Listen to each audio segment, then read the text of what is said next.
এরে আল্লাহর বান্দা, মা একটা সন্তান নিয়ে কতই যে কষ্ট করেন, স্বামীকে বুঝাইলেও জীবনভর বুঝবে না রে বাবা। ওই বোঝা তো তোমার মাথায় কোনো দিন আসে না রে বাবা। আম্মা জান ঘুমাইতে গেছেন, হঠাৎ বেদনা শুরু, ঘুম নাই, সারাটা রাত কান্নায় চলে গেল। খানার প্লেট নিয়ে বসছেন, খেতে পারে নাই, ব্যথা শুরু হয়ে গেছে। সারা দিন আম্মা জান কান্না করে কাটাইলেন। ও আল্লাহর বান্দা, আম্মা জানের কণ্ঠ বাহিরের কেউ শুনে না কখনো, কিন্তু প্রসব বেদনা যখন শুরু হয়ে গেল, আম্মা জানের চিৎকারের আওয়াজ, আশেপাশের মানুষ, বাড়িওয়ালারা ঘুমাইতে পারে না। মহিলা ঘরের মধ্যে কখনো কণ্ঠের আওয়াজ শুনি নাই, কিন্তু এখন চিল্লায় কেন রাত্র 12টার ভোরে? খবর নিয়ে দেখে বাচ্চার প্রসব বেদনা শুরু হয়ে গেছে। আম্মা জানের মনটা এতই যে দুর্বল, মনে হয় যেন মরিয়াই যাবে। এত চিৎকারের আওয়াজ। আমার দাদি, আমার নানি পাশে বসে আম্মাকে বুঝাইছে, থামাইতে পারে না।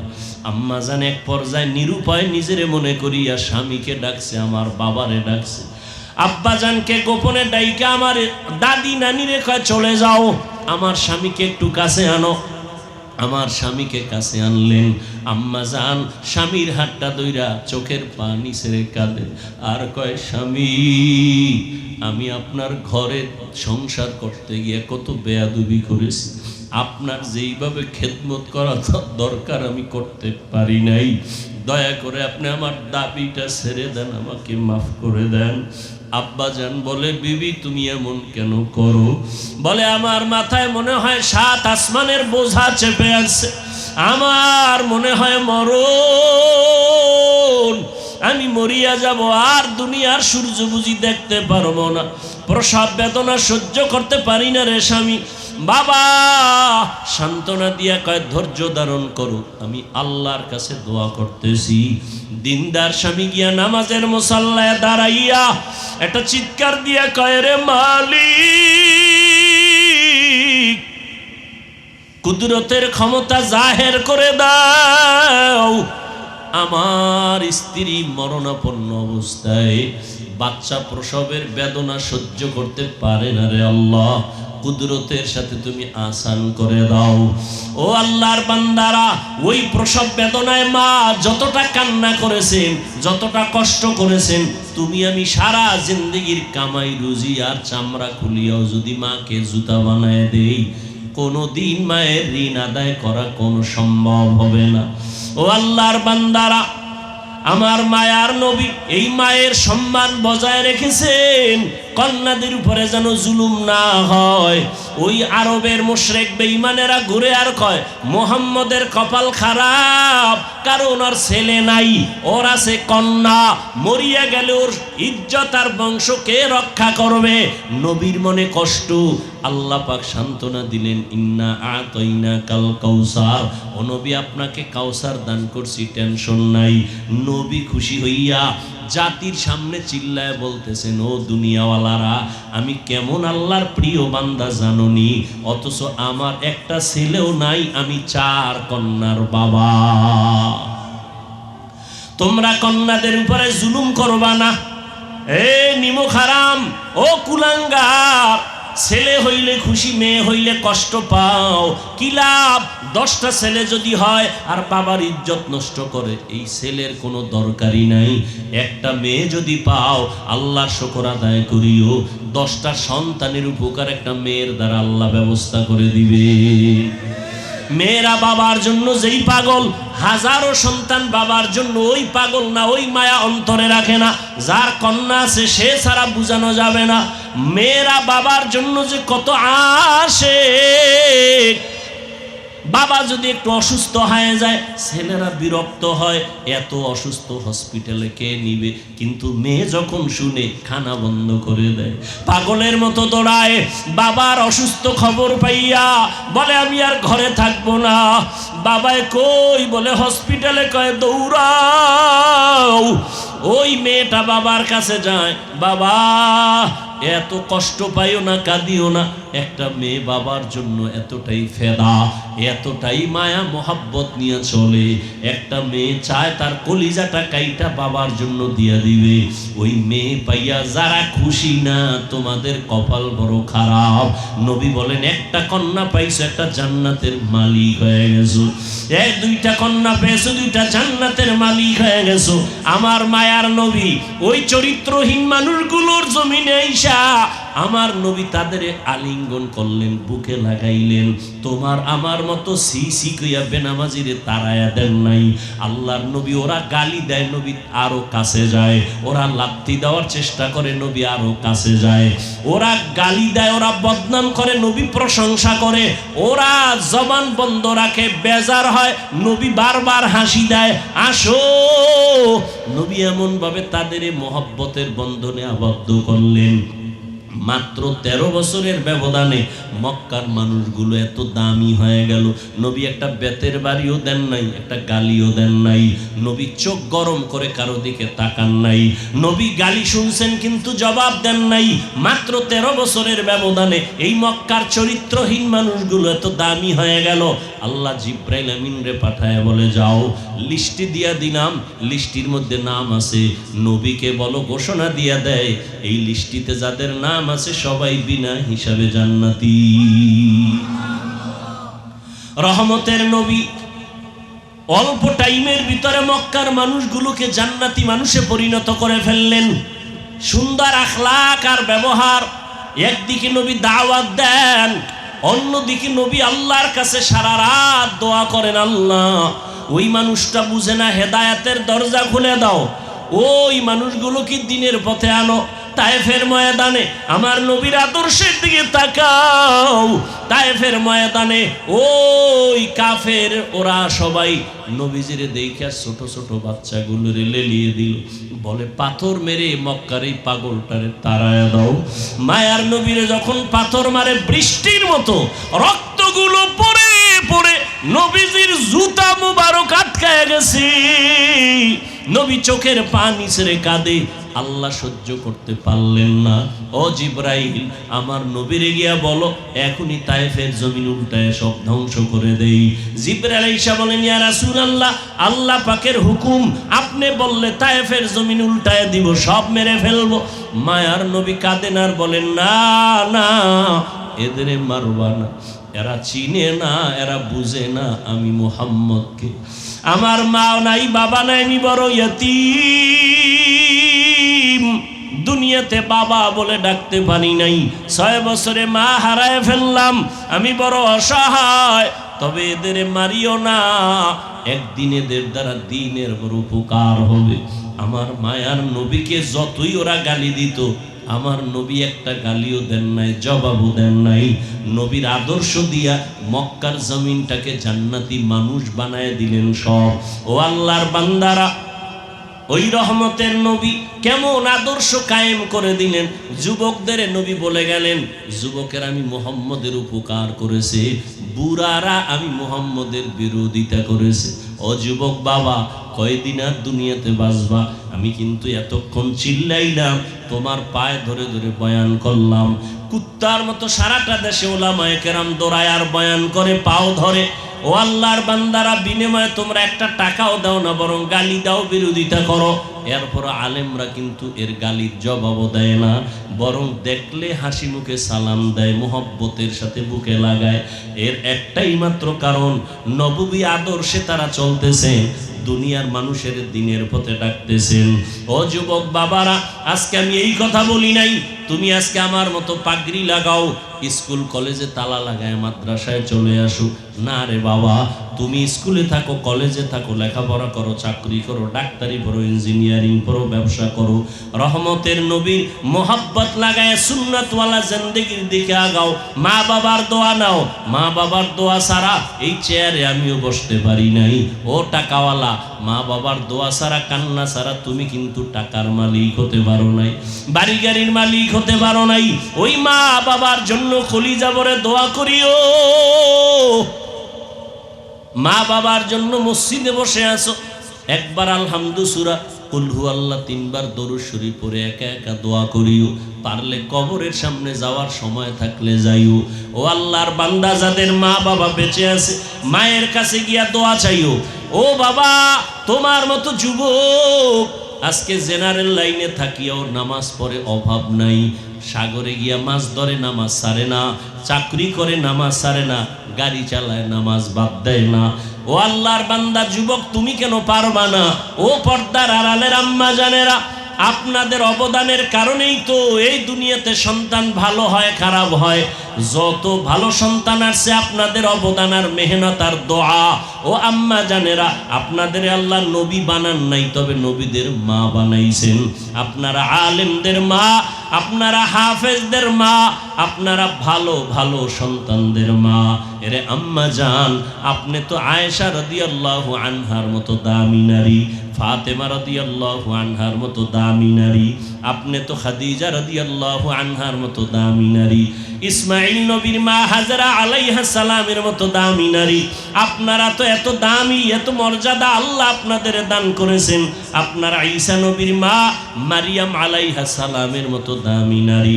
আপনার মতো কত মা, কত বোন এখনো আছে, নামাজ পড়ে, পর্দা করে, স্বামীর মাল হেফাজত করে, সন্তানগুলোকে দিনের পথে মেহনত করে, মোবাইলে সময় নষ্ট করে না। এরে আম্মা জানেরা, আপনারা কেন পারবেন না? একটা সন্তানকে কোরআনওয়ালা বানায়া ডাক্তার বানাবেন, কোরআন পড়াইয়া ইঞ্জিনিয়ার বানাবেন, কোরআন পড়াইয়া নামাজি একজন প্রফেসর বানায়া যাবেন। ওই সন্তান ডাক্তারি করলেও কোরআন পড়িয়া মা বাবার জন্য দোয়া করবে। এমন একটা আদর্শ সন্তান দুনিয়াতে রেখে যাবেন। ও সন্তানেরা, মা বাবার দোয়া নাও, বেঁচে থাকলে মায়ের কাছে যাও। মাকে যদি বলো, মা এই যুবকেরা দেখলাম কত তওবা করলো, কান্না করলো, আমার তওবার নিয়তি আসে না, কান্নাও আসে না, কারণটা কি? মনে হয় আল্লাহ আমার গুনার কারণে বেজার হয়ে গেছে, দিলটা পাথর হয়ে গেল, চোখে পানি নাই। মা, তুমি মাথায় হাত দিয়ে একটু দোয়া করে দাও। তুমি যদি দোয়া করো, আল্লাহ পাক কবুল করে আমাকে হয়তো রাস্তা খুলে দিবেন। মা যদি দোয়া করে দেয়, কপাল খুলে যাবে। জীবনের মূল কষ্ট মায়ের প্রসব বেদনা, সাত আসমান সাত জমিন তখন মায়েরই মাথায়। জীবনের মূল কষ্ট মায়ের প্রসব বেদনা, সাত আসমান সাত জমিন তখন মায়েরই মাথায়। আমার সুন্দর মুখ দেখে মা, আমার সুন্দর মুখ দেখে মায়ের ব্যথা যায় দেয় হাসাইয়া। ও আমার প্রাণের মা, মা গো মা, কোথায় গেলে মোরে ছাড়িয়া? জনম দুঃখী ইয়াতীম আমি, চায় না কেহ ফিরিয়া। আমি যখন ছিলাম আমার মায়েরই উদরে, চলাফেরা করলেন যে মায় কত কষ্ট করে। আমি যখন ছিলাম আমার মায়েরই উদরে, চলাফেরা করলেন যে মায় কত কষ্ট করে। এমন মাকে কেমনে আজি, এমন মাকে কেমনে আজি যাব আমি ভুল ও আমার প্রাণের মা, মা গো মা, কোথায় গেলে মোরে ছাড়িয়া, জনম দুঃখী ইয়াতীম আমি, চাই না কেহ ফিরিয়া। আল্লাহ বলেন, হে রাসূল, আমি আপনাকে দুনিয়াতে পাঠাই নাই। হ্যাঁ, পাঠিয়েছি জগৎ সমূহের রহমত হিসেবে। ডাইরেক্ট বললেই তো হইতো আপনাকে জগতের রহমত করে পাঠাইলাম। প্রথম বললেন পাঠাই নাই, আবার বলেন হ্যাঁ পাঠিয়েছি জগৎ সমূহের রহমত করে। গুরাইয়া বললেন কেন? ফাইলুল হাকিম লা ইয়াখলু আনিল হিকমা। হাকিম বা জ্ঞানী, তাদের কোনো কাজ, তাদের কোনো কথা হিকমত বা জ্ঞান থেকে শূন্য না। আল্লাহ এমন কেন বললেন? দুনিয়ার সব মানুষের জেহেনটাকে পরিশুদ্ধ করে বললেন, এর মানুষ ভালো করে অন্তরে কথাটা তুমি বদ্ধমূল করে নাও। আমার নবীকে পাঠাই নাই বলিয়া তোমাদের জেহেনটাকে আমি পরিশুদ্ধ করলাম। আমার নবীকে পাঠাইলাম পুরাটাই রহমত করে। নবীর পুরাটাই রহমত, এর বাইরে কিছুই নাই। জগৎ সমূহের জন্য রহমত। এখানে অনেকে তরজমা করে উভয় জগতের জন্য রহমত। উভয় জগৎ মানে দুনিয়ার জগৎ, পরকালের জগৎ। আমি তরজমা করলাম জগৎ সমূহের জন্য রহমত। তার মানে জগৎ দুইটা না, জগৎ আরো বেশি। রূহের একটা জগৎ, আলাদা জগৎ। মায়ের গর্ভের একটা জগৎ, আলাদা জগৎ। দুনিয়ার জগৎ একটা আলাদা জগৎ। আলমে বারজাখ, কবর জগৎ একটা আলাদা জগৎ। হাসরের ময়দানের একটা জগৎ হলো আলাদা জগৎ।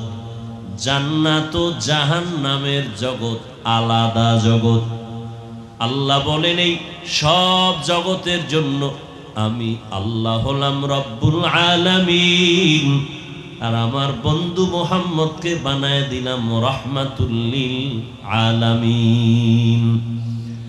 সমস্ত জগতের জন্য আমি আল্লাহ হলাম রব, আর আমার বন্ধু মুহাম্মদকে বানায় দিলাম রহমত।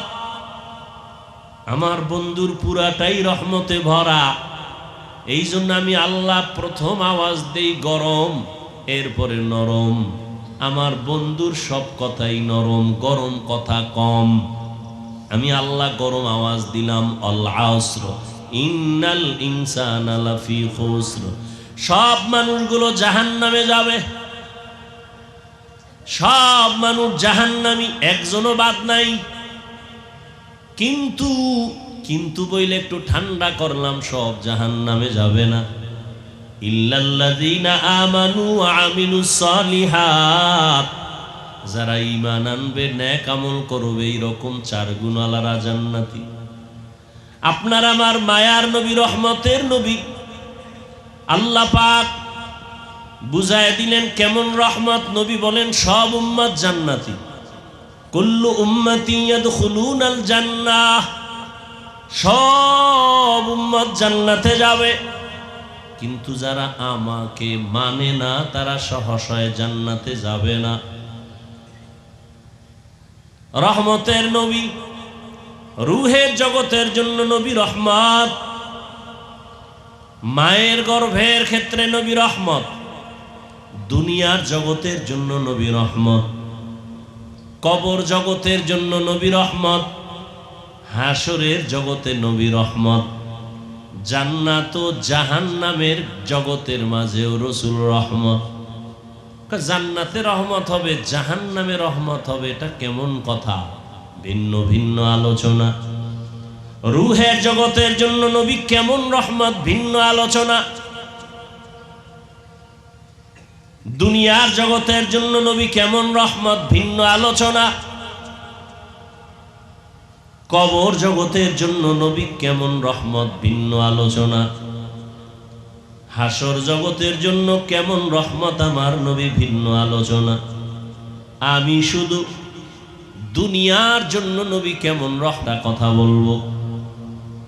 দুনিয়ার জগতের জন্য নবী রহমত, কেমন রহমত? বলে মুমিনদের জন্য রহমত আলাদা, মুমিনদের জন্য নবী রহমত, বেঈমানের জন্য নবী রহমত। পুরুষের জন্য নবী যেমন রহমত, নারীদের জন্য নবী রহমত। মানুষের জন্য নবী যেমন রহমত, জিনদের জন্য নবী রহমত, ফেরেশতাদের জন্য নবী রহমত। নবী যেমন মানুষের জন্য রহমত, ভিন্ন ভিন্ন প্রাণীদের জন্য নবী রহমত। মরা গাছের জন্য নবী রহমত, সমুদ্রের প্রাণীর জন্য নবী রহমত, জঙ্গলের প্রাণীদের জন্য নবী রহমত। কেমনে কেমনে কেমনে কেমনে প্রত্যেকটার পেছনে একটা ঘটনা আছে, এগুলোর কাহিনী আছে, আলোচনা আছে। রহমতের নবী এমন এক সময় আল্লাহ দুনিয়ার জমিনে পাঠাইলেন, যেই সময় পুরা দুনিয়াটা একটা এলোমেলো অবস্থা, মানুষের মধ্যে কোনো শান্তি নাই, আদব নাই, শিষ্টাচার নাই, মানবতা নাই। এর মধ্যে সব থেকে বেশি খারাপ হলো মক্কার মানুষ। মক্কার মানুষ এতটাই খারাপ, যেই খারাপ মানুষ আর দুনিয়ার কোথাও ছিল না। চরিত্রহীন, এত খারাপ। আল্লাহর ঘর বাইতুল্লাহ, নারী আর পুরুষেরা উলঙ্গ হয়ে তাওয়াফ করে। মক্কার মানুষ এতটাই খারাপ, নারীদের তারা সমাজে পছন্দ করে না, কন্যাদের পছন্দ করে না। বাবা হইয়া তার আপন মেয়েকে জ্যান্ত পাথর চাপা দিয়া মেরে ফেলে, এতটাই খারাপ। টেকনাফের জমিনে মদের আড্ডা চলে, কোথাও ইয়াবার আড্ডা চলে। আমাদের মুফতি সাহেব হুজুর আলেমদের নিয়ে বসলেন, কেমনে যাত্রা গান চলবে, ফিরানো যায়, কেমনে নারীদের নিয়ে গান বাজনা উলঙ্গ নাটক চলবে, বন্ধ করা যায়। আমরা হুজুরেরা সব একত্রিত হয়ে সম্ভব না। আদা মুসলমানের একটু ডাক দাও। পুরাতো না আদা মুসলমান, কোন এলাকার? কয় ওই এলাকার যারা আদা মুসলমান, নামাজ পড়ে আবার মিশা কথাও কয়, নামাজ পড়ে আবার সুদও খায়, এমন নামাজি আছে না নাই? এদের ডাক দাও। 2-4-5 জন গণ্যমান্য আদা নামাজিরে ডাকলো। ডাকার পরে কয়, ভাই তোমাকে এলাকার ভিতরে মদের আড্ডা চলে, কি করা যায়? কয়, হুজুর আপনি যাইয়েন না, আমরা গিয়ে দেখি কি অবস্থা। মোটামুটি আমরা একটা ধারণা নিয়ে আসি, ফাইনাল আপনার পরিবেশ যদি থাকে আমরা আপনাকে নিবে, আর আগে নেওয়া যাবে না। হুজুর যদি ডাইরেক্ট এসে যায়, নারীদের আড্ডায়, নারীদের নাচ গানের প্যান্ডেলে, মানুষ বলবে এত বড় হুজুর কেমনে আসলো, লজ্জা কি নাই? ঠিক নি? কেমনে আসলো এই বেহায়া নারীদের আড্ডাখানায়? কিন্তু আমার আল্লাহ পাকের নিজাম, সারা দুনিয়ার মানুষগুলো মুরব্বি হারা, মানবতা নাই, ব্যবহার ভালো নাই, চরিত্র ভালো নাই। মক্কার মানুষ আরো খারাপ। কোন ভালো হুজুর, ভালো আলেম খারাপ জায়গায় প্রথমে যায় না, মানুষ খারাপ বলে, বলে না? বলে না? আমার আল্লাহ, আমার নবী কেমন পবিত্র, কোনো তুলনা নাই। কিন্তু তারে আল্লাহ এমন জায়গায় পাঠাইলেন, যেই জায়গার মানুষ পুরা দুনিয়ার মধ্যে চূড়ান্ত খারাপ। দেখছেন নি কারবার? দুনিয়ার মধ্যে চূড়ান্ত খারাপ যেই মানুষগুলো, সেখানে আপনার আমার পবিত্র নবীকে পাঠাইলেন। এমন এক সময় রহমতের নবীকে আল্লাহ পাঠাইছেন। সারা দুনিয়ার মানুষ এত খারাপ হলো কেন? এখান থেকেও একটা পয়েন্ট আমরা বুঝে নিতে পারি। সারা দুনিয়ার মানুষ সব খারাপ কেমনে? আর বাইতুল্লাহ যেই ঘর, দামি ঘর, দেখলেই কলিজা ঠান্ডা, দেখলেই সওয়াব, এই জায়গার মানুষ অন্য মানুষের তুলনায় একটু কম খারাপ থাকবে, এরা আরো বেশি খারাপ। কারণ কি? এর একমাত্র কারণ হলো এদের কাছে কোনো মুরব্বী নাই।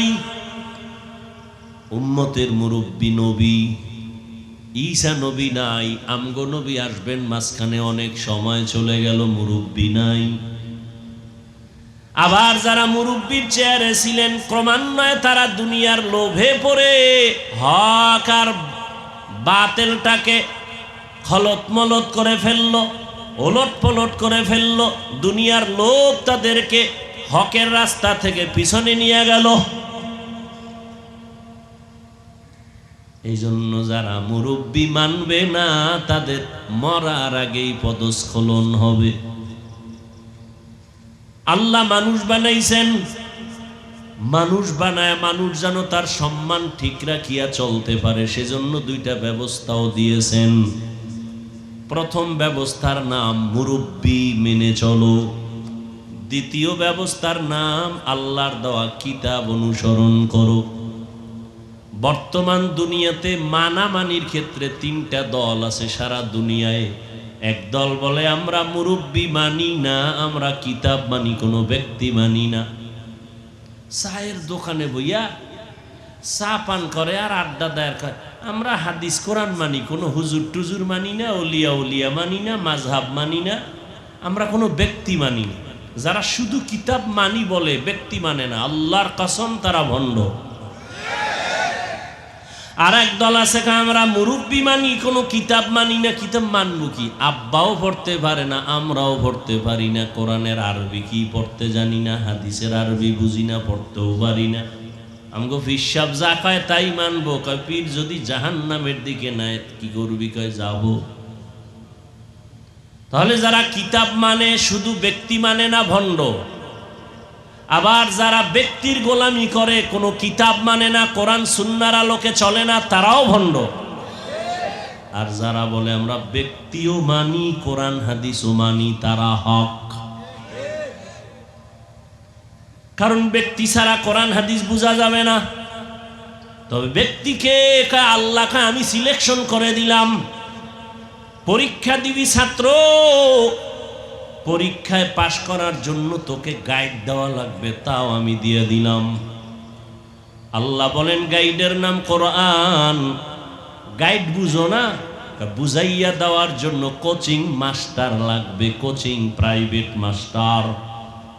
এরা তোরে গাইড ধরে ধরে বুঝাবে, পরীক্ষার প্রশ্নগুলো দাগায় দিবে। আল্লাহ বলেন আমি গাইড দিলাম কোরআন, আর এই গাইডকে তোর কাছে বুঝাইয়া দেওয়ার জন্য আমি কোচিং মাস্টার বানাইলাম, রাহমাতুল লিল আলামিন। যদি তুই নিজে নিজে গাইড পড়ো, আগাইতে পারবি না, কোনো না কোনো এক জায়গায় আটকায়া যাবি, ফেল। 10 সাবজেক্টের মধ্যে বান্দা তুমি সবটায় যদি 100 করে পাও, একটায় যদি তুমি 20 পাও, তুমি পুরাটাই ফেল। 10টা সাবজেক্টের ভিতরে প্রত্যেকটায় যদি তোমার 100 নাম্বার দরকার নাই, 50 দরকার নাই, 33 করে যদি তুমি সবগুলোতে সমানভাবে পাও, তুমি পাস। কিন্তু 9টা সাবজেক্টে তুমি 100 নাম্বার পাইছো, একটায় পাইছো মাত্র 28 বা 25, তুমি পুরা সাবজেক্ট ওয়ারি ফেল। ঠিক না? জিহাদের ময়দানে নাম্বার উঠাইছো 100, তাসকিয়ার লাইনে তোমার নাম্বার 20, তুমি ফেল। তাসকিয়ায়ে নফসের লাইনে তোমার নাম্বার 100, জিহাদের ময়দানে তোমার নাম্বার 20, তুমি ফেল। আমার রসুলের প্রত্যেকটা কাজের ক্ষেত্রে তোমার অন্তর দিয়া দাও, জান মাল কোরবান করে 100 নাম্বার উঠাও, তুমি পাস। রহমতের নবী বিদায় বেলা চলে গেলেন। এই উম্মত কিয়ামত পর্যন্ত আর একটা সেকেন্ডের জন্য নবীকে পাবে? টেকনাফে নবী আইবেননি? মাঝে মাঝে আসবেন। আবু বকর, ওমর, ওসমান, আলী কোন সাহাবায়ে কেরাম আসবেন রাদিয়াল্লাহু আনহুম আজমাইন? আসবেন। আবু হানিফা, ইমাম বুখারী, ইমাম মুসলিম, ইমাম তিরমিজি আসবেন। বড় পীর আব্দুল কাদের জিলানী আসবেন। আমগো কাম কি? আমরা তো জান্নাতে যাব না ইনশাআল্লাহ? এখন জান্নাতে যে যাব, পথ কই, ঠিকানা কই? ঠিকানা লাগবে না? ঠিকানা আছে কোরআন হাদিসে। কোথায়? এখন আপনি কোরআনের আরবিও বুঝেন না, হাদিসেরও আরবি বুঝেন না, আপনার উপায় কি? একটাই মাত্র পথ। আল্লাহর নবী বলেন, আমি বিদায় হয়ে গেল, আমি দুইটা জিনিস তোমাদের মাঝে রেখে গেলাম, ধইরা রাখলে ঈমানও যাবে না, সম্মানও যাবে না। ঈমানও যাবে না, সম্মানও যাবে না। খেয়াল করেন। এই উঠা বসা করেন কেন ভাই? লড়াচড়া করেন কেন? কারো জ্যৈষ্ঠ মাস, কারো সর্বনাশ। ভালো করে বুঝার চেষ্টা করেন, খুব সাবধান। কিয়ামত পর্যন্ত কেউ আসবেন না, নবী আসবেন না, সাহাবায়ে কেরাম আসবেন না। জান্নাতে তো যেতে চাই, ঠিকানা কোরআন হাদিসে কিন্তু পড়তেও পারি না, কপাল খারাপ। হাদিসের আরবি বুঝি না, ব্যাখ্যা তো পরের কথা। কোরআনের তরজমা বুঝি না, ব্যাখ্যা পরের কথা। ওয়ালা দল্লিন আছে না? প্রত্যেক নামাজে কিন্তু এই আয়াত পড়ি, গায়রিল মাগদুবি আলাইহিম ওয়ালাদ-দাল্লিন।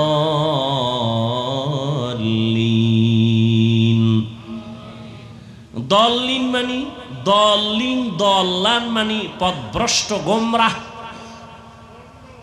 কি বুঝেননি? গোমরা বুঝেন তো ভাই? কথা বলেন। গোমরা, পথভ্রষ্ট, দল্লিন। আচ্ছা, আপনি তো এই তর্জমাটা শিখা ফেলছেন। দল্লিন, দল্লান মানে গোমরা।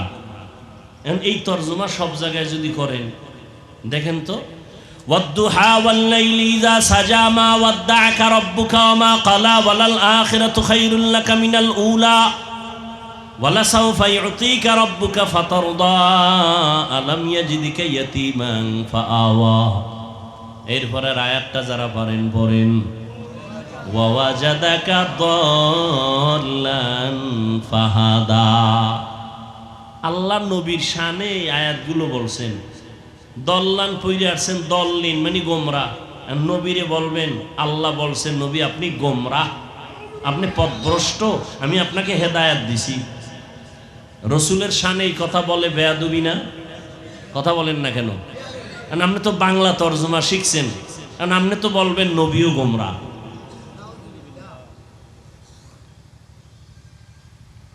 ভাইরা আমার,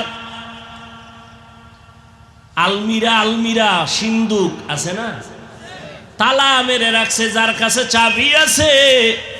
গতকালও চট্টগ্রামে বলেছিলাম, এই সিন্দুকের চাবি যার হাতে, সেই জানে একমাত্র সিন্দুকের ভিতরে কি আছে। তোমার কাছে চাবি নেই, কিন্তু সিন্দুকের সৌন্দর্য দেখা তুমি বলতে পারবা না এর ভিতরে স্বর্ণ, এর ভিতরে রাসেল বাইপারও থাকতে পারে। যার কাছে চাবি আছে সে জানে সিন্দুকের ভিতরে ভালো না খারাপ।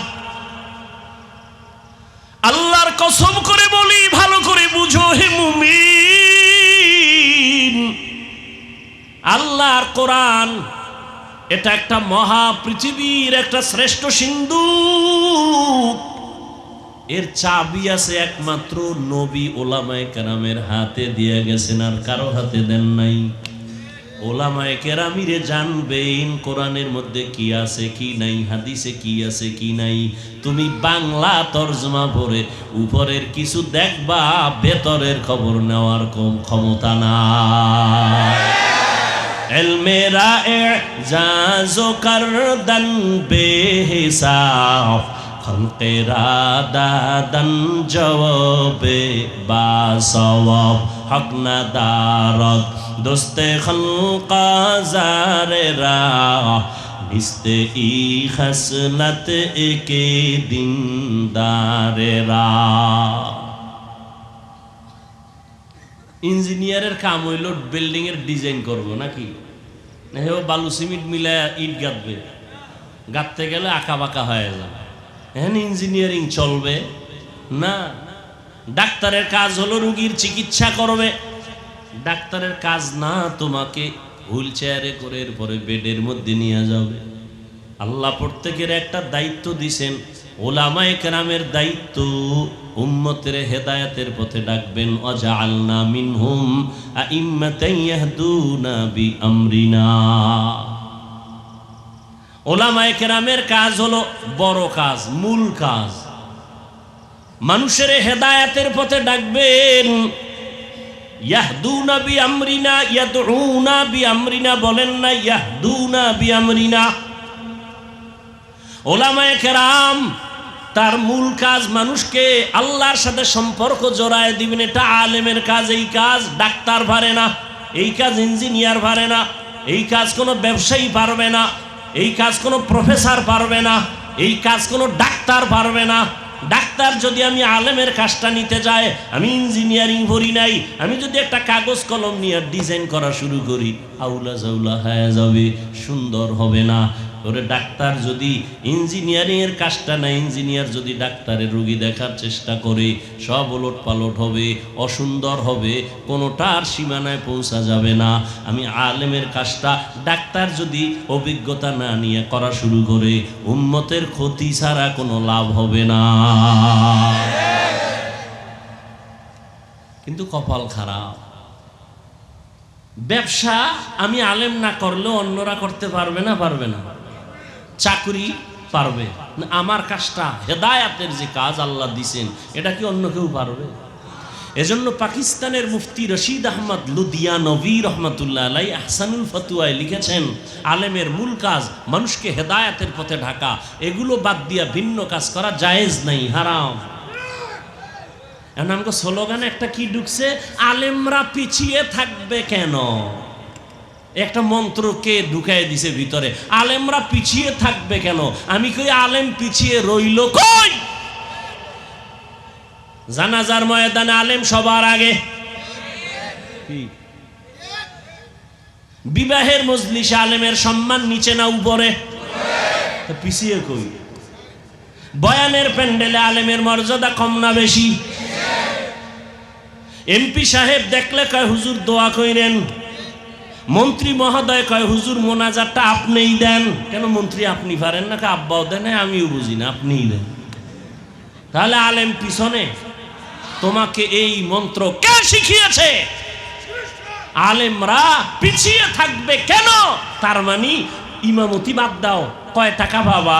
কয় কি করবো? কয় ব্যবসা করো, চাকরি করো, ইমামতি বাদ দাও। তো আলেমরা ইমামতি বাদ দিলে গরু আইয়া ইমাম হবে? মিডিয়ার যুগ তো, কথা বলতেও কঠিন, কোন দিক দিয়ে কোন দিকে নিয়ে যায় আল্লাহ ভালো জানে। ছিদ্রান্বেষণকারীরা তো ওত পেতে আছে। আল্লাহ আমাকেও হেদায়াত দান করেন, আপনাদেরকেও হেদায়াত দান করেন। ভাইরা আমার, আল্লাহ কয় এই একজনে লাখ লাখ টাকা কামাই করে হারাম পথে, ও যা পায় তার থেকে 1000 গুণ বরকত। তুই ইমাম রে আমি 5000 টাকায় দিই, তোর কাছে পছন্দ লাগে না? একজনে 20 লাখ টাকা কামাই করে, 50 লাখ কামাই করিয়া না খাওয়ায় শান্তি, না বউ দিয়া শান্তি, সন্তান দিয়া শান্তি, সম্মান নাই, কিচ্ছু নাই, কেউ চিনে না, কেউ জানে না।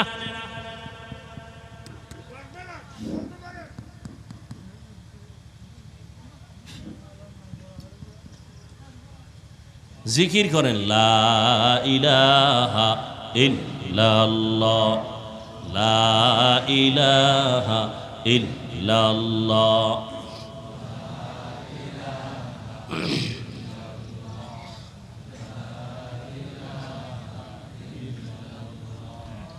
লা ইলাহা ইল্লাল্লাহ, লা ইলাহা ইল্লাল্লাহ, লা ইলাহা ইল্লাল্লাহ লা ইলাহা ইল্লাল্লাহ লা ইলাহা ইল্লাল্লাহ লা ইলাহা ইল্লাল্লাহ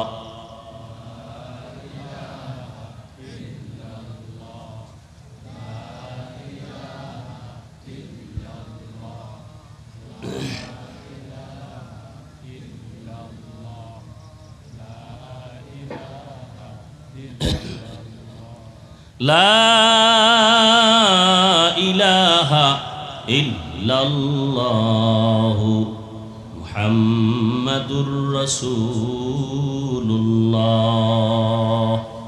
কি ভাই, জিকির কোন পীর সাহেবের না আল্লাহ? তো জিকিরের সাথে আপনাদের দুশ্মনী আছে?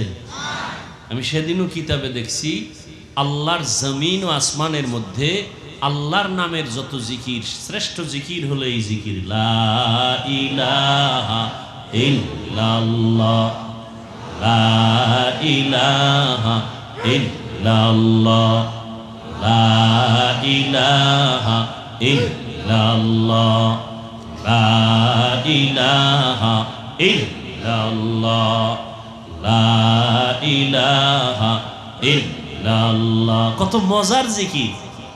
আহ, জিকিরে হক আমদ গদাই রূহে রা মারহামা মুদ ইদলে মজরুহে রা। যেই বান্দা মিষ্টি খায় না সে মজা বুঝে, যে দধি খায় না সে দধির মজা বুঝে না, যে কুমিল্লার রসমালাই খায় না সে কুমিল্লার রসমালাইয়ের মান বুঝবে না। যেই বান্দা মাওলার নামের জিকির করে না ও জিকিরের মজা কখনো বুঝবে না। আল্লাহর কসম, যত কঠিন থেকে কঠিন মুসিবতে আপনি পড়ে যান, আপনি সাথে সাথে আমার মাওলাকে স্মরণ করেন, লা ইলাহা ইল্লাল্লাহ লা ইলাহা ইল্লাল্লাহ লা ইলাহা ইল্লাল্লাহ লা ইলাহা ইল্লাল্লাহ। অর্থ কি? ও আল্লাহ, আপনি ছাড়া আর কোনো আমার ইলাহ নাই, কোনো রাজ্জাক নাই, কোনো মাহবুদ নাই, কোনো মাশুক নাই, কোনো মাহবুব নাই। আপনি আমার একমাত্র মালিক। ইজ্জত দেওয়ার মালিক আপনি ছাড়া আমার কেউ নাই, সম্মান দেওয়ার মালিক আল্লাহ আপনি ছাড়া কেউ নাই, রিজিক দেওয়ার মালিক আপনি ছাড়া আমার কেউ নাই। ও আল্লাহ, আমার সম্মান আপনি হেফাজত করেন, ইজ্জতের হেফাজত করেন, রিজিকের ব্যবস্থা করেন। ও আল্লাহ, মুসিবত থেকে হেফাজত করেন। এই নিয়তে জিকির করবেন, জিকির করবেন মোহব্বত লাগাইয়া, কোনো তাবিজ লাগবে না। এটাই হলো মুসিবত থেকে হেফাজতের বড় তাবিজ। ইমাম সাহেবরা তাবিজ লেখেন, আপনারা আবার রাগ করেন না। যাগো তাবিজ লাগবে এরা তো দরজায় গিয়ে সিরিয়াল দিবেই। ভাইরা আমার, কি কথা জানি বলতেছিলাম, গেছে, ভুলে গেছে আধা মিনিটে। ওলামায়ে কেরাম, আল্লাহ পাক রব্বুল আলামিন বলে, তাকায় দেখ, দুনিয়ার মানুষ কোটি টাকা কামাই করিও শান্তি নেই, তোরে ৫,০০০ টাকায় কেমন শান্তি দিছি জানোনি? মাসে মাসে ৫ লাখ টাকা কামাই করে, ঘরের মধ্যে খাওয়ার মতো পেটওয়ালা সংখ্যা আছে মাত্র কম। কারণ ওরা পেটওয়ালা খানার সংখ্যা কমাইছে, ট্যাবলেট খাইয়া সন্তান বাড়ায় না। আর তুই চাকরি করো, মসজিদে খেদমত করো, বেতন ১০,০০০, মাদ্রাসায় পড়ো ১০,০০০, ৫-৭ মাস বাকি, তোর ঘরে খানেওয়ালার সংখ্যাও বেশি না। কারণ আমরা তো ট্যাবলেট খাই না। আমরা তো রসুলের ওই হাদিসটা যেদিন শুনলাম, ওই বাড়ির মাইয়া বিয়া করবি যেই বংশে সন্তান বেশি হয়। কারণ কিয়ামতের ময়দানে আমি মুহাম্মদ অন্য নবীর উম্মতের তুলনায় আমি বেশি উম্মত নিয়ে গর্বের সাথে জান্নাতে যাব। ভাইরা আমার, কিন্তু কথা কেমনে বলি, বড় কঠিন। যারা স্লোগান দেয় ট্যাবলেট খাইয়া, ছেলে হোক মেয়ে হোক দুটার বেশি না, একটা হলে ভালো হয়, না হইলে আরো ভালো। এই ট্যাবলেটওয়ালারা বলো 20 বছর আগের তুলনায় বর্তমানে মানুষের সংখ্যা বাংলাদেশে কম না বেশি? তো ট্যাবলেট কই? তোমরা যে সন্তান বন্ধ করলা জন্ম নিয়ন্ত্রণ করিয়ে, কই কমাইতে তো পারলা না। কারণ কি? বান্দা চাইলে কিছুই হয় না, আমার আল্লাহ চাইলে সব হয়। আল্লাহ যা চাইবেন তাই হবে, বান্দা যা চাবে তা হবে না।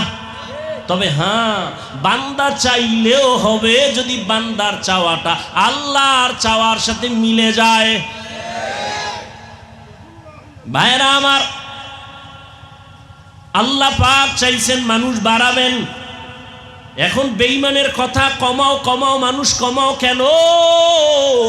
দুইটা কথা, দুইটা স্লোগান কারা, মানুষ বেশি হলে থাকবে কই, খাবে কি? এই স্লোগান দুইটা। আল্লাহ কয় দুটোটার চাবি আমার হাতে রাখছি।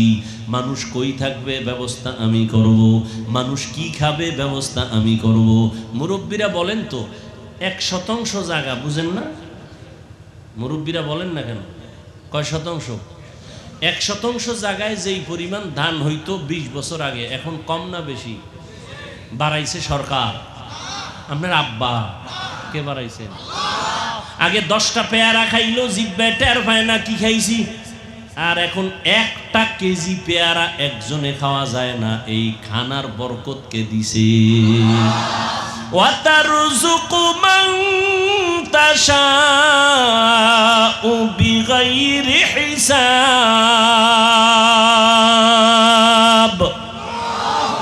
करता वकुल मी कुनी हर सुबह शाम मीरा सानद रिस्क तू अज़ला मकाम जुज़बा हक़ ची ज़े मखा अज़ इंसु जा मस्ते दर जुमला जहा। রিজিক আগের তুলনায় বরকত বাড়ছে না? এখন কিন্তু খাওয়ার মানুষ নাই, খানা আছে অনেক, খাওয়ার মতো মানুষ নাই। 10 জনের খানা একজনে খাইতে পারতো, এই মানুষও ছিল না। এখন নাই, এখন নাই, কিন্তু কিলাকিলিটা আছে। খাইতে চায় বেশি, পারবে আধা কেজি, কিন্তু 1 কেজি নিয়ে টানাটানি। ডাক্তার বলছে মিষ্টি খাওয়া হারাম, হয়ে গেছে সবে বরাতে মিষ্টি আনতে মসজিদে তবারক। 1 পটলা নিয়ে 1 হাতে পকেটে নিয়ে আর 1 হাত বাড়াইছে আর 1 পটলা নেওয়ার জন্য। আছে না নেই? একজনের পিছন দিয়ে তাকায় দেখে আমি একটাই পাই না, ও একটা পাই আর একটা লই টানে কেন? ও পিছনেরটা লইলে টান দিছে। টান যখন দিছে 2 জনের ভিতরে লাগছে ঝগড়া, কিলেগিলি। শেষ পর্যন্ত একজনও আর খাইতে পারল না, খালি হাতে বাড়ি। খাইতে পারে না, কিন্তু খাওয়ার আগ্রহ নিয়ে জুলুম পর্যন্ত মানুষ করে, গরিবের উপরে জুলুম করে। আল্লাহ বলেন দেখ রিজিকের চাবি আমার হাতে রাখলাম। এই চাবিটা দুনিয়ার কারো কাছে দেয় নাই আল্লাহ। যদি সরকারের হাতে দিতেন, দুনিয়ার কোনো কোটিপতির হাতে দিতেন, আমগো হুজুর গো কত আগে না খাওয়া মেরে ফেলতো, ঠিক না? কিন্তু আল্লাহ দেখছেন নি, মহামারী করোনা চোখে আঙ্গুল দিয়ে আল্লাহ দেখায় দিলেন। সারা দুনিয়াটা স্তব্ধ হয়ে গেল। চাকরি বন্ধ, ব্যবসা বন্ধ, স্কুল বন্ধ, কলেজ বন্ধ, ট্রেন বন্ধ, প্লেন বন্ধ, দোকান বন্ধ, সব বন্ধ হয়ে গেল। তাকায় দেখছো আল্লাহর কোরআনের একটা মাদ্রাসাও বন্ধ হয় নাই।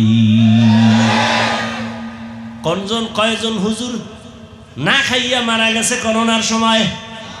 ভিক্ষা করছে, কিছু দাও।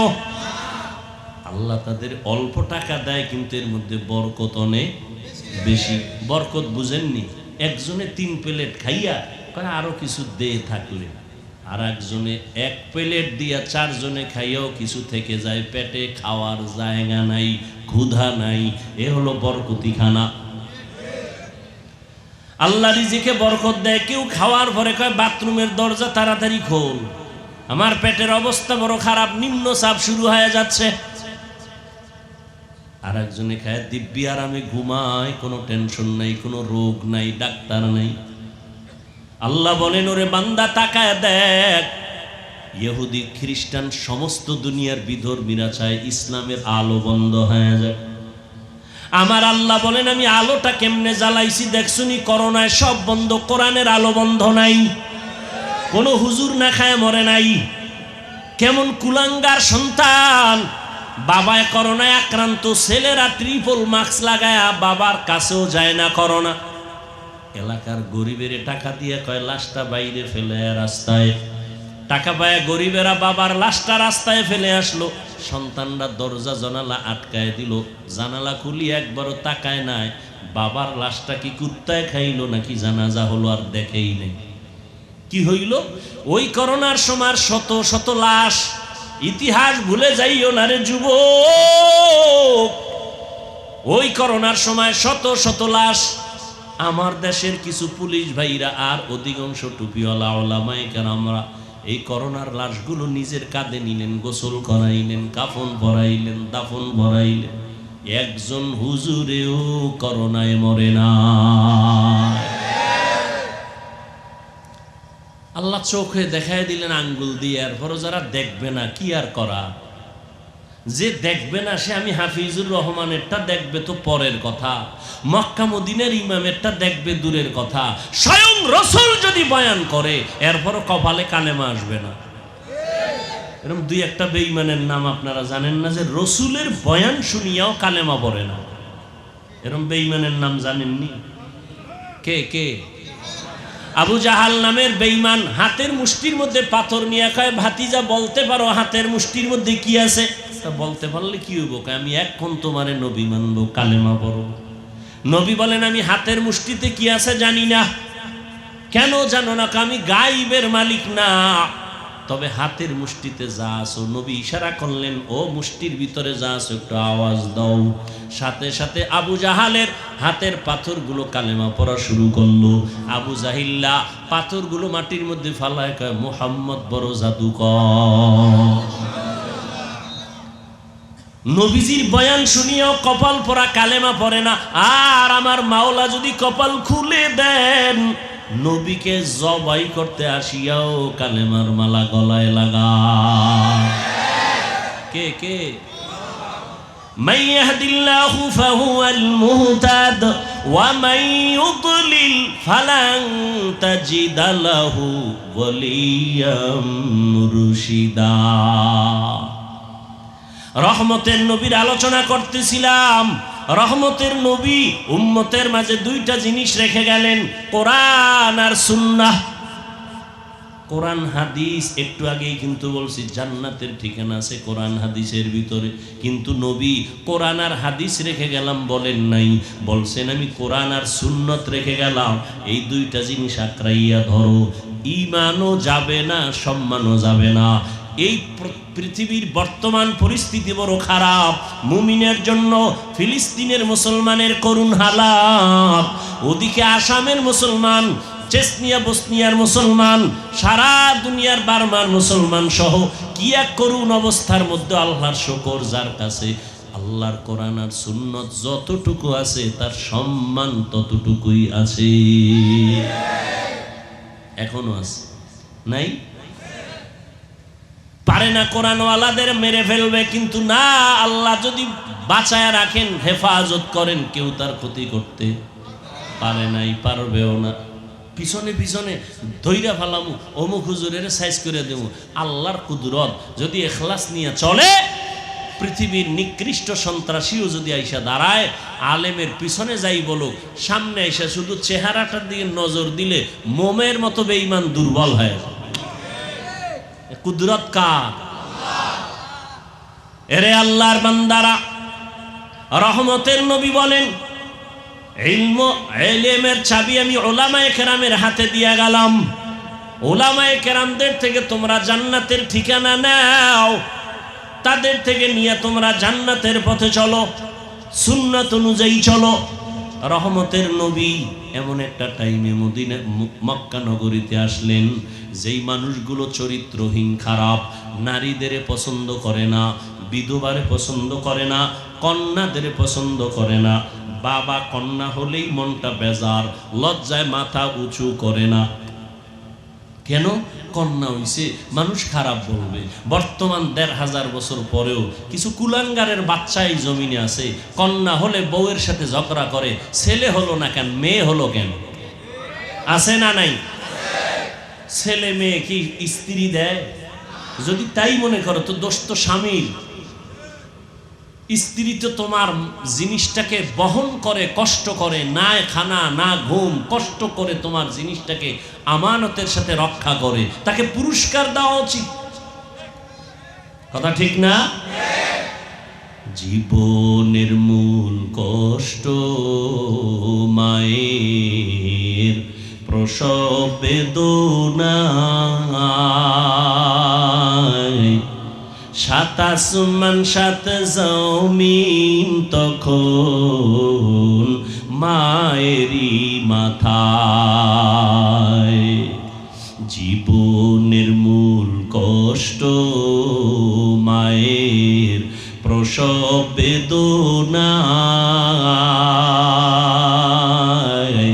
সাত আসমান সাত জমিন তখন মায়েরই মাথায়।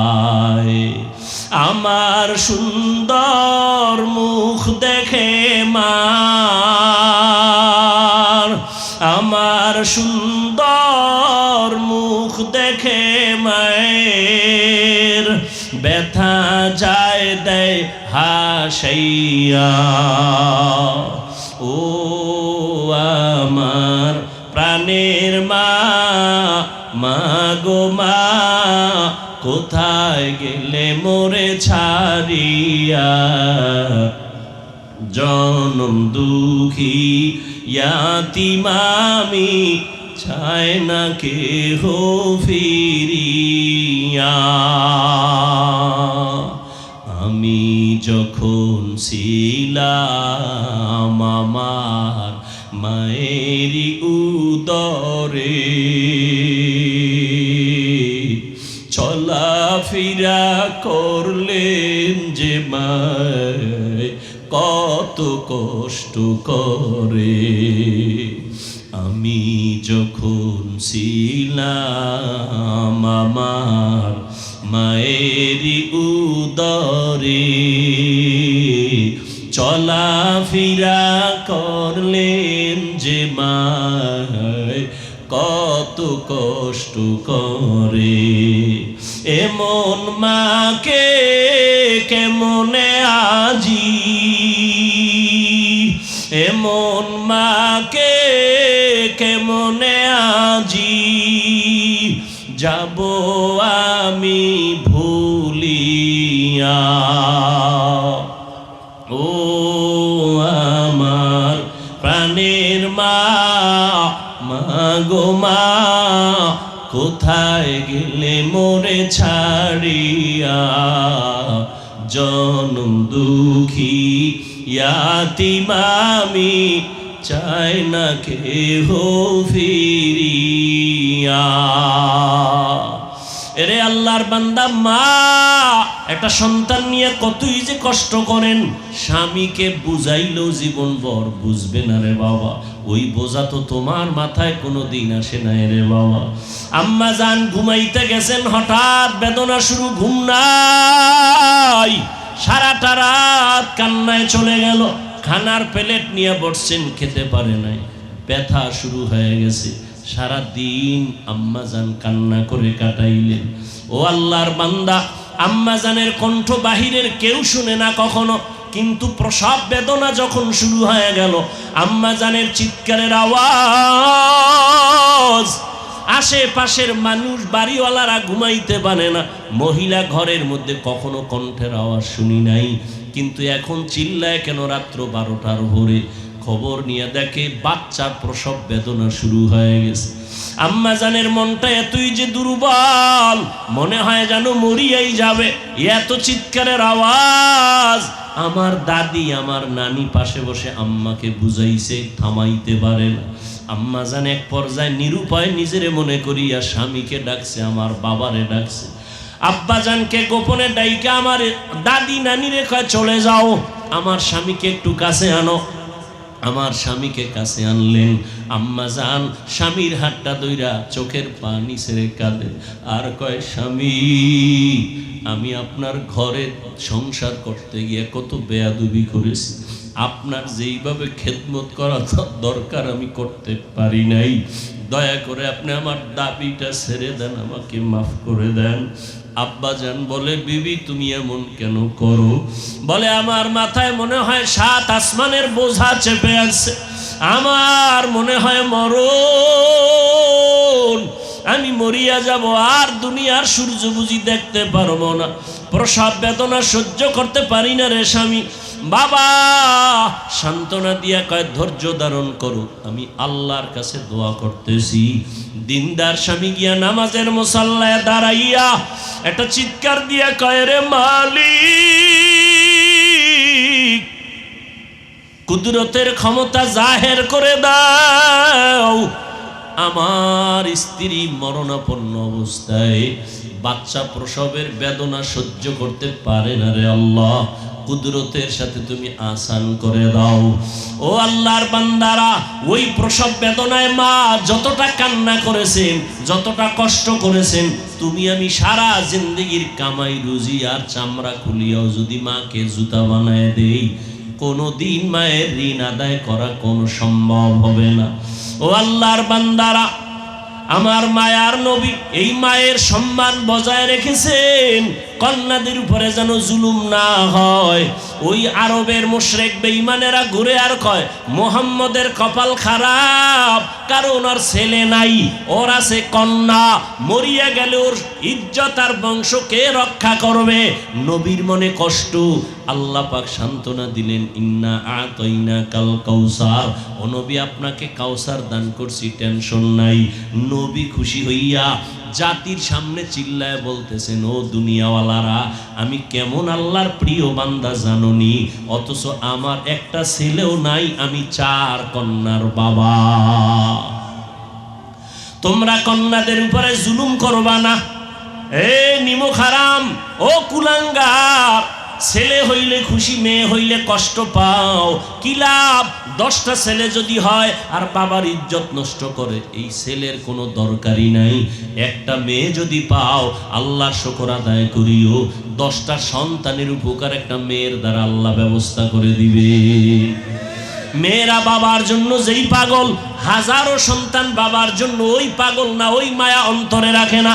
যার কন্যা আছে সে ছাড়া বোঝানো যাবে না। মেয়েরা বাবার জন্য যে কত আসে,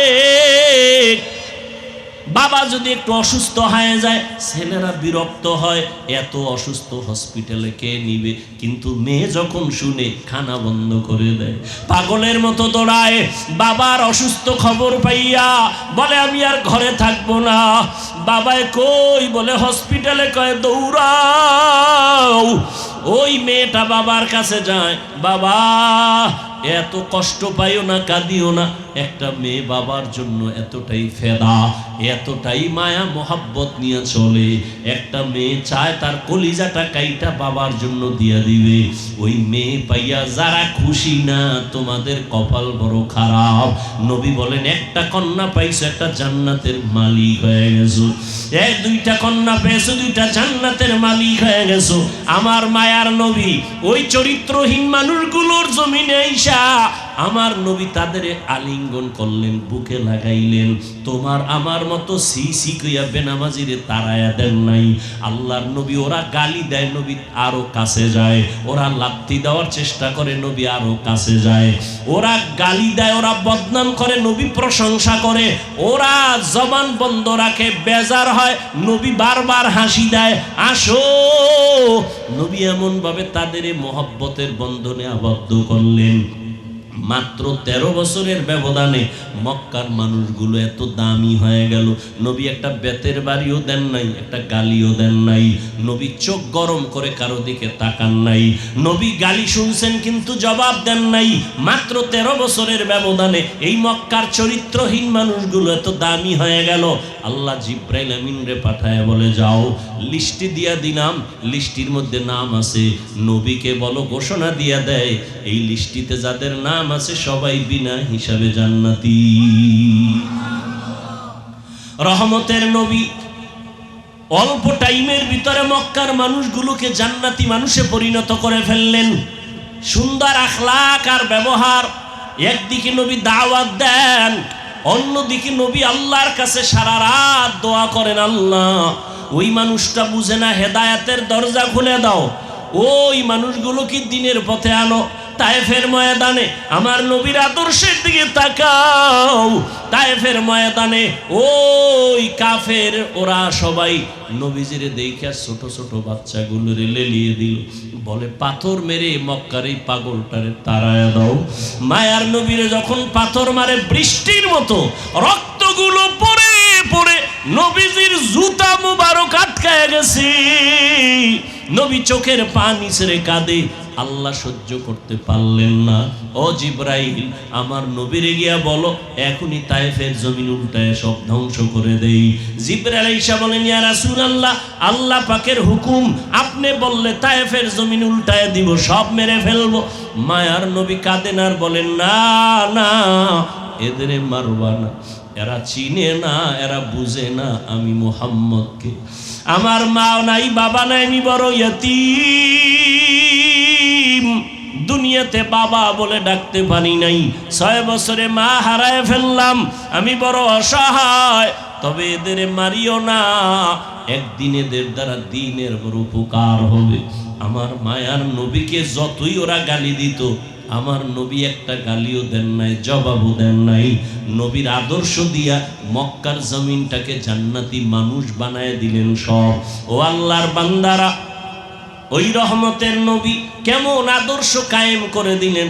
যুবকদের নবী বলে গেলেন, যুবকের আমি মুহাম্মদের উপকার করেছে, বুড়ারা আমি মুহাম্মদের বিরোধিতা করেছে।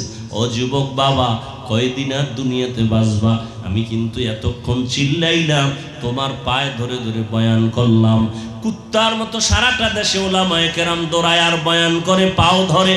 ও আল্লাহর বান্দারা, বিনিময়ে তোমরা একটা টাকাও দাও না, বরং গালি দাও, বিরোধিতা করো। এরপর আলেমরা কিন্তু এর গালির জবাবও দেয় না, বরং দেখলে হাসি মুখে সালাম দেয়, মোহব্বতের সাথে বুকে লাগায়।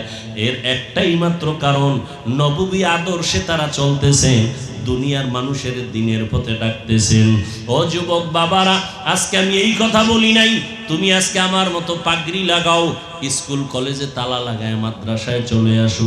না রে বাবা, তুমি স্কুলে থাকো, কলেজে থাকো, লেখাপড়া করো, চাকরি করো, ডাক্তারি পড়ো, ইঞ্জিনিয়ারিং পড়ো, ব্যবসা করো, রহমতের নবীর মোহাব্বত লাগায় সুন্নাতওয়ালা জিন্দেগির দিকে আগাও। মা বাবার দোয়া নাও, মা বাবার দোয়া ছাড়া এই চেয়ারে আমিও বসতে পারি নাই। ও টাকাওয়ালা, মা বাবার দোয়া ছাড়া, কান্না ছাড়া তুমি কিন্তু টাকার মালিক হতে পারো নাই, বাড়ি গাড়ির মালিক হতে পারো নাই। ওই মা বাবার জন্য কলিজা ভরে দোয়া করিও। মা বাবার জন্য মসজিদে বসে আছো, একবার আলহামদু সূরা কুল হুয়াল্লাহ 3 বার দরুদ শরীফ পড়ে একা একা দোয়া করিও।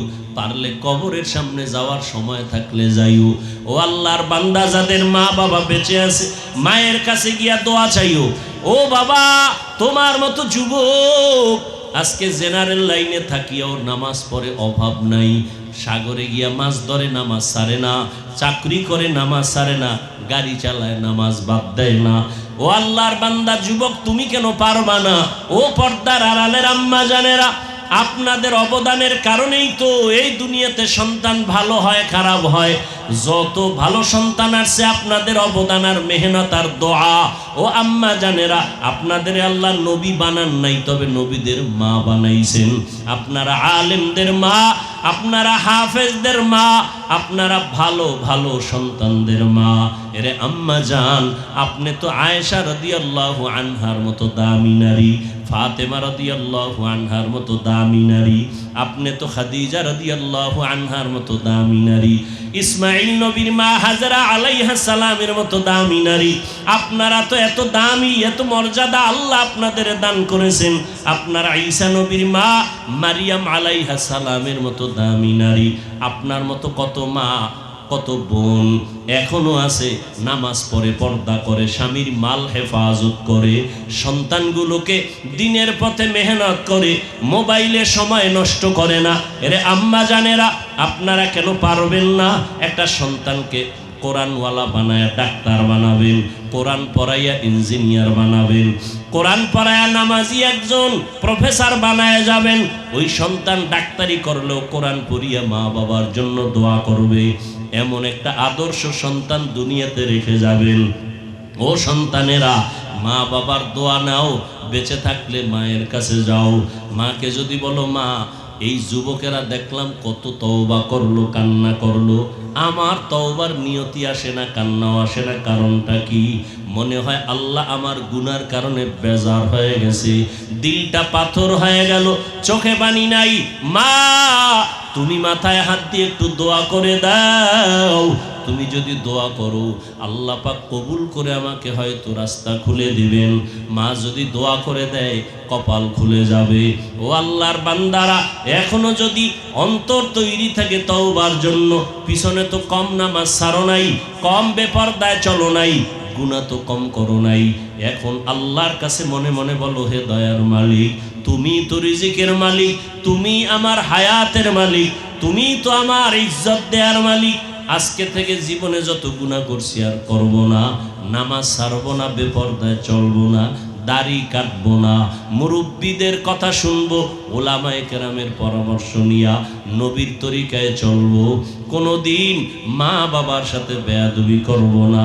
খাঁটি অন্তরে যদি তওবা করো, আমার আল্লাহ দরজা খুলে তোমাকে কবুল করবেন, অন্তর তৈরি হবে।